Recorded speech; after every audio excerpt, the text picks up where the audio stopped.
네, 경제 현안을 좀 쉽게 풀어보는 경제 읽기 시간 이어가겠습니다. 다양한 경제 이슈들 김광석 한양대학교 겸임교수와 함께 짚어보겠습니다. 네, 어서 어서 오십시오. 오세요. 안녕하세요. 우유가 왜 이렇게 올랐습니까? 우유 이제 시간이 갈수록 나이가 들수록 좀 흰 우유가 네. 좋아지던데요. 네. 흰 우유 사 먹기 지금 힘들어지고 있습니다. 네, 정말 많이 올랐습니다. 2009년이죠. 14년 전. 그때 이후로 가장 빠른 속도로 오른 겁니다. 예. 물가 상승률과 비교해 보면 23년 우리나라의 소비자 물가 상승률이 3.6%예요. 네. 굉장히 높게 오른 겁니다. 예. 근데 이 우유 물가는 9.9% 올랐으니까 네. 굉장히 높게 오른 것이다. 음. 근데 이 우리가 구매하는 것은 우유 원유가 아니죠. 네. 우유 원유를 가지고 만든 제품, 우유 제품을 구매하는 거죠. 우유 제품 가격이 이렇게 오른 거예요. 그럼 우유 제품 가격이 왜 올랐냐라는 질문을 주셨잖아요. 그렇죠. 왜 올랐을까요? 예. 우유 원유 가격이 올라서요. 그럼 또 역시 우유 원유 가격은 왜 올랐을까? 예. 그 질문에 답변을 드려야 되는데 계속 가보죠. 예. 그렇죠. 그럼 우유 원유를 만드는 과정에 제조 물가가 올랐다는 뜻이거든요. 그럼 왜 올랐을까요? 바로 사료값이 올라서요. 네. 그러니까 2023년 연내에 국제 원자재값 중에서도 우리가 곡물 수입국 세계 7위국입니다. 예. 예를 들어서 옥수수, 대두, 밀 뭐 이런 여러 가지 곡물들을 수입하는 대국인데 예. 그 수입하는 목적 중에 대부분이 바로 사료용이에요. 근데 사료용 원자재값이 치솟으니까 뭐 전쟁도 나고 막 그래서 그런 그렇죠. 거 아닙니까? 전쟁이나 이상기후 거기에 강달러까지 강달러니까 더 많은 돈을 주고 사오는 거죠, 사료를. 예. 그러니까 그 사료값이 오르니까 우유 원유 가격이 오르고 그게 유제품 가격의 상승 압력으로 작용했다 이렇게 볼 수 있겠습니다. 예. 네, 말씀해주신 것처럼 원유 가격이 오르니까 당연히 원유를 제품으로 하는 뭐 치즈, 네. 아이스크림, 유제품 가격이 잇따라서 오른 건데 네네. 밀크플레이션, 이른바 밀크플레이션이라고 하죠. 네. 이게 현실화가 됐어요. 네. 얼마나 올랐어요? 다른 제품들은? 자 일단 뭐 유제품, 그러니까 우유뿐만 아니라 그 우유를 가지고 만드는 여러 유제품들 가장 예. 대표적인 게 발효유죠. 예. 발효유는 아마도 태어나서 가장 빠른 강한 속도로 오른 해가 23년입니다. 왜냐하면 42년 전 네. IMF 외환위기 때예요. 그때 이후로 가장 강한 상승세로 올랐습니다. 이번에 12.5% 올랐거든요. 예. 12.5% 오른 것은 42년 만에 최고치니까 이 방송을 보시는 분 중에서도 만 43세가 안 되시는 분은 예. 처음 경험하는 높은 물가 상승세였던 거예요. 저는 그때 세상에 있었습니다. 계셨습니까? 네, 발효유가 있었고 역시 치즈 물가도 마찬가지, 예. 또 아이스크림 물가 마찬가지 이런 것들이 대부분 IMF 외환위기 이후 가장 강하게 올랐거나 혹은 2008년 글로벌 금융위기 이후 가장 강하게 올랐거나 그 정도로 매우 강하게 올랐다 이렇게 볼 수 있겠고요. 예. 이렇게 유제품 가격이 오르는 과정에서 아까 질문 속에서도 좀 그런 부분들이 있겠지만 작년에 이 우유 가격을 잡기 위해서 담당관을 지정했잖아요. 맞아요. 맞습니다. 농림부에서. 예. 그래서 소위 우유사무관, 되게 뭐 생소했습니다. 빵서기관 네. 이렇게 빵서기. 물가를 잡기 위해서 각 품목별로 담당관한테 역할을 부여한 거라고 볼 수 있겠는데 예.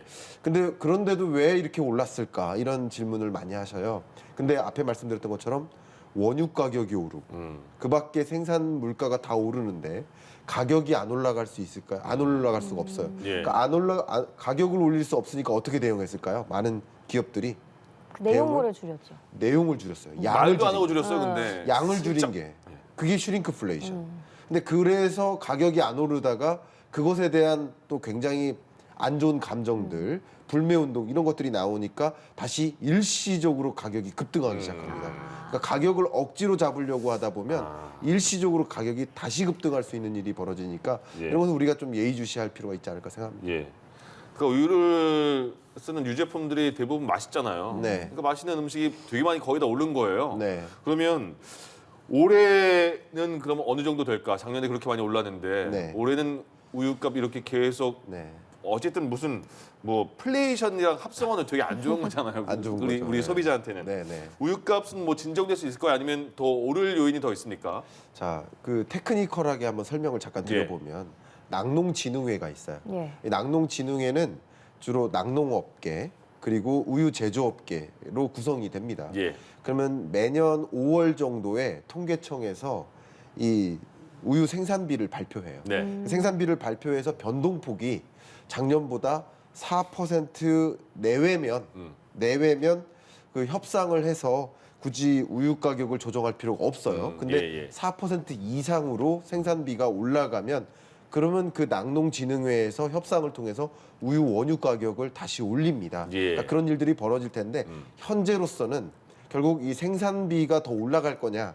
그런데 사료값이 나름 안정화되고 있는 흐름이기 때문에 예. 그러지는 않을 것이다라고 좀 긍정적으로 봅니다만 아직 불안한 일들이 많아요. 그렇죠. 네. 국제적으로 굉장히 많은 지정학적 리스크가 있고 예. 전쟁도 계속 일어나고 있고 강달러 문제도 다시 야기될 수 있고 결국 이 국제 우유 원유 가격을 급등시켰던 여러 요인들 그 변수들이 여전히 24년에도 상존하기 때문에 예. 안심하긴 좀 이르다.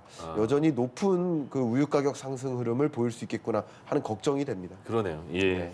네, 그래도 올해는 우유값이 많이 오르지 않기를 바라면서 다음 주제도 한번 짚어보겠습니다.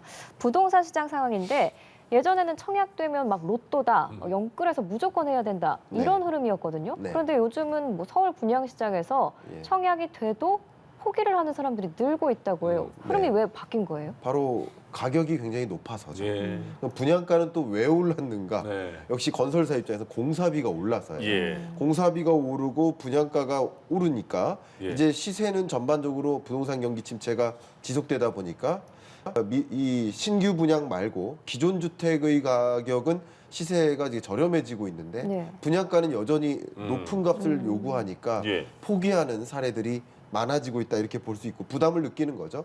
거기에 고금리는 아직도 남아 있잖아요. 고금리 상황은 여전하기 때문에 수요자 입장에서도 빚에 의존해서 높은 금리에 의존해서 이것을 매수할 필요가 있을까 하는 고민을 많이 던지고요. 그것이 결국 이런 분위기 묻지마 청약이었던 그 시장에서 이제 오히려 청약을 내던지는 청약 담청 후 오히려 계약을 포기하는 그런 일들로 좀 시장의 여건이 바뀌고 있다 이렇게 볼 수 있겠습니다. 예. 분양가가 높으니까 미분양이 늘어나는 거잖아요. 네. 근데 그게 계속 반복되면 뭐 건설사나 뭐 그 시행사나 시공사 어쨌든 업체들도 네.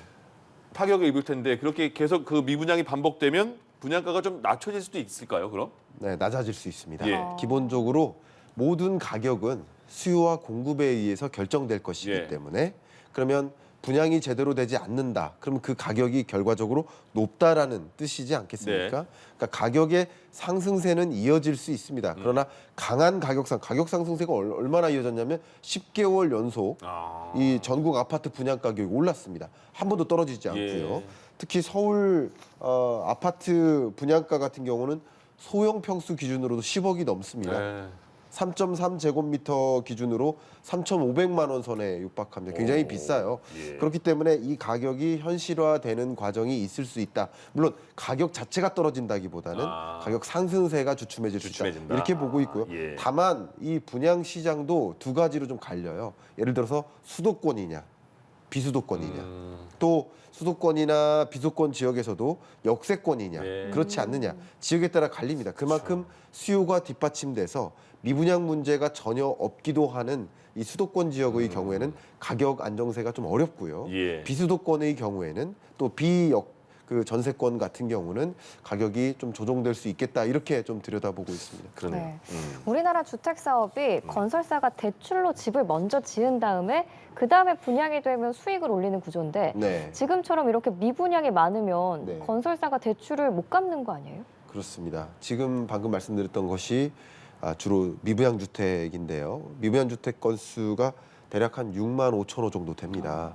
근데 이 미분양 주택이 중요한 게 아니라 악성 미분양. 예. 그러니까 준공 후에도 분양이 되지 않는 악성 미분양 주택이 중요한데 네. 이 악성 미분양 주택 건수가 특히 지방의 경우 약 8천여 건이 됩니다.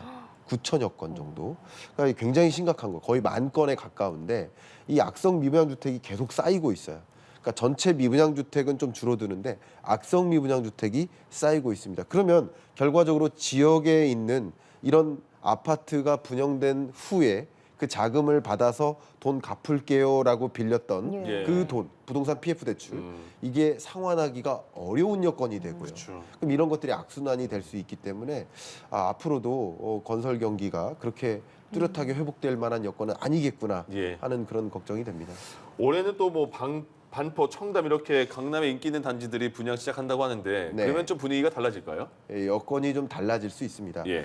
그러니까 서울의 경우에는 그렇게 이 분양가가 크게 조정되거나 혹은 미분양 주택 문제가 크게 우려되거나 할 만한 상황은 아니라고 볼 예. 수 있습니다. 그러나 앞서 계속 강조해드렸던 것처럼 지역 비수도권의 경우 또 인구 소멸 현상도 같이 일어나는 그런 지방 소멸 위험 도시 같은 경우는 분양 물건이 해소되지 않은 채 네. 계속 유지되니까 가격은 떨어지고 또 수요가 뒷받침되지 않고 그런 모습이 나타날 수 있습니다.